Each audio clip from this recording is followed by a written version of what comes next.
How's it going, everyone? My name is Michael Joyce, and I'm the founder of EMOTO Supply Co. here in Tampa Bay, Florida. I founded this business to bring a better retail experience really to the electric bike industry and give consumers tons of different options to shop under one roof. Hi, I'm Matthew. I'm the head of dealer operations and service at EMOTO. I have over 8 years of industry service in the bicycle industry. I work with major brands like Trek and Specialized and have a lot of experience working on these e-bikes. So after helping thousands of consumers find their perfect fit of an e-bike, we wanted to go ahead and bring our top 5 tips and tricks when buying an e-bike for beginners. So before we get into the top 5 tips and tricks, I just wanted to lay out, we grabbed 3 of our different brands that we sell here in store.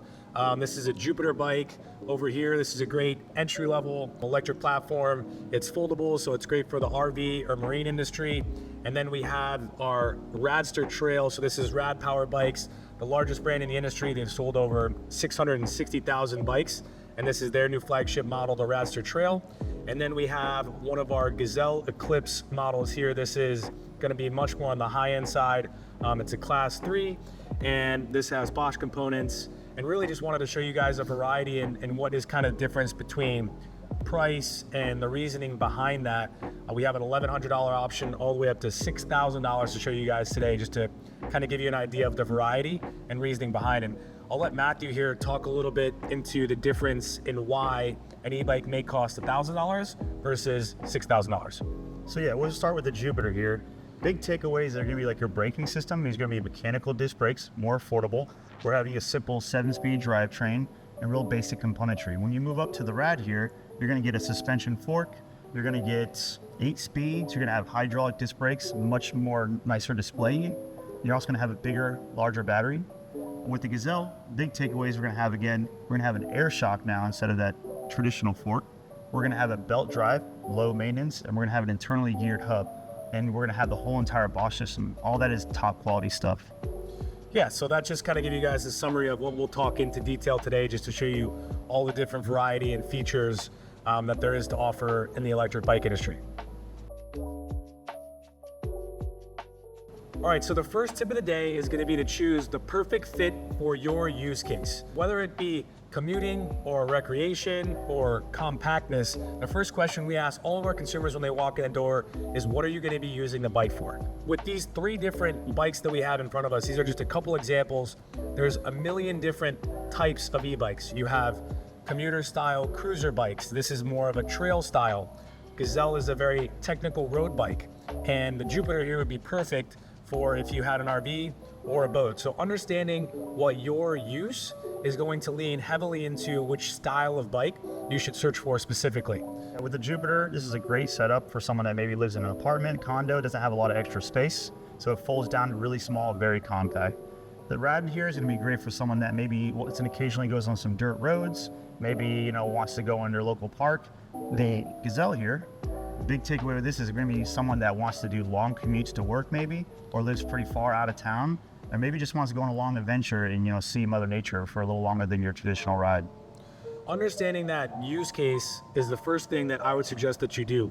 From there, if you have the opportunity to go locally to test ride to a location like ours or a manufacturer store, we would heavily suggest going out and actually test riding the bike.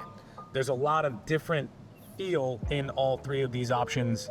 And for example, we have 12 different brands for you to test ride here at our store at EMOTO in Tampa. So there's just a lot of variety, but go test ride and feel what is the best fit for you. Tip number 2 is understanding what battery you're getting inside of your electric bike. So the first main thing when looking into your battery configuration or the battery on the e-bike that you're searching for is to make sure that it has a UL rating or UL listing.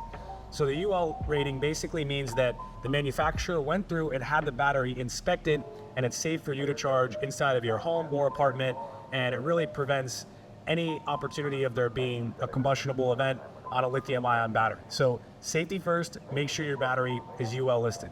The next thing we'll go into is range. So each one of these bikes has a range of the amount of miles that you can actually utilize it for, because basically every single bike in the industry has a feature called pedal assist. If you've never ridden before, it's the amount of assistance that the electric provides you, or you can just straight use the throttle. So Matthew, if you want to explain a little bit more on the range side of, we can use these 3 bikes for an example.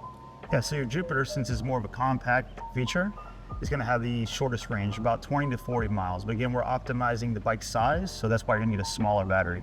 With the Radster Trail here, the benefit of that is it's got a little bit of both. You have that from about 40 to 60 mile range, keeps the bike somewhat light, but it gives you a lot of range. Now with the Gazelle here, we're trying to optimize distance. So with this, we're getting a large battery that gives you about up to 100-mile range on this. Great for a commuter. Yeah, so understanding the range component, but also making sure that you have that UL rating is extremely important. Tip number 3, get the best bang for your buck. Again, going back to the start of this video, there's a massive range of price in this industry, and the reasoning really comes down to features and build quality. I'll let Matthew go into a little bit more of the difference between, for example, here, this $1,000 bike and a $6,000 Gazelle here. Yeah, so the big topics we touched on earlier is the quality of the componentry itself, the brakes themselves, the gears themselves, and the size of the battery, and then actually the size of the motor, how much power it has. So through all these, this one has the smallest battery, smallest motor, more affordable componentries.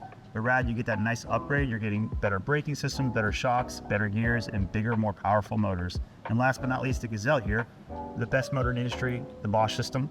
And you have internal gears, you have a belt drive, some of the best performing brakes and shocks we have in the industry. Yeah, so really understanding what wattage the motor is. So there's 500 and 750 watt options, and that's going to heavily influence how much torque you have when you're taking off. Again, battery size, that's going to be a big piece of it, making sure that it has a UL listing, and then just other little features. For example, the Radster Trail here has probably an industry-leading display. These are all features that you're going to experience if you actually lay eyes, touch, feel, and understand which bike is the best for your needs. Tip number 4, future-proof your purchase. So when purchasing whatever price bike it is, it's going to be an investment. And the main thing that you want to focus on in this investment is serviceability so that you'll have long-term use. So understanding warranty and making sure that you have a service center nearby. I'll let Matthew get into all the details about what you should look for on the service side of things. Yeah, so we're talking about a little bit of warranty. A lot of these brands will have some sort of frame style warranty, but what you really want to look into is the warranty you get with your electronic components. So from brand to brand, it might vary for a 1 year, 2 year, 3 year warranty. So really look into that when you're looking for your bike. Next thing too is looking for a brand that actually can service your products. So here at EMOTO, everything we sell, we can service in-house.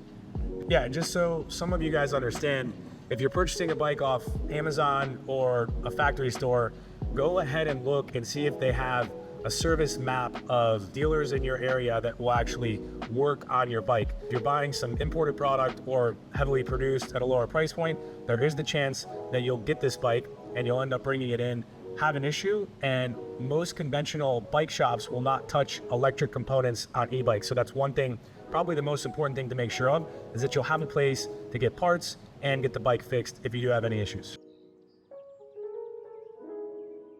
So last but not least, tip 5 is understanding your local regulations and what type of class e-bike is the best fit for you. So there's 3 different types of classes of e-bikes, class 1, 2, and 3. A class 1 e-bike can go up to 20 miles an hour, but has no throttle, it's strictly pedal assist.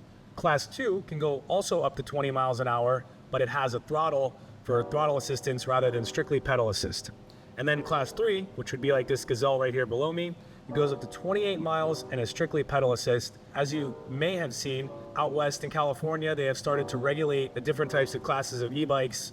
There's been some manufacturers that have been selling bikes with an off-road mode that you could unlock up to a certain speed. So as the regulations change over the next couple years in the industry, make sure to do some research and understand what's the best class for your daily commute. The majority of what you'll see on the market is class 2 e-bikes that go 20 miles an hour and have a throttle assist. Matthew can walk you through these 3 examples right here.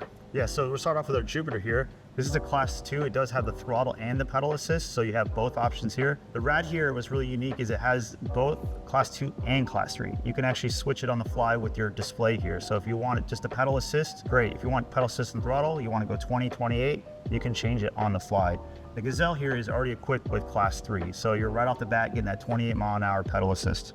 So overall, those are our 5 main tips and tricks when buying an e-bike. If you have any questions, feel free to comment below. We'd be happy to answer them. And if you are interested in coming in for a test ride here in Tampa, Florida, feel free to visit our website, rideemoto.com. We can also ship a handful of these brands direct to consumer around the country. So feel free to check out our website, shop around, and reach out if you have any questions on your e-bike journey.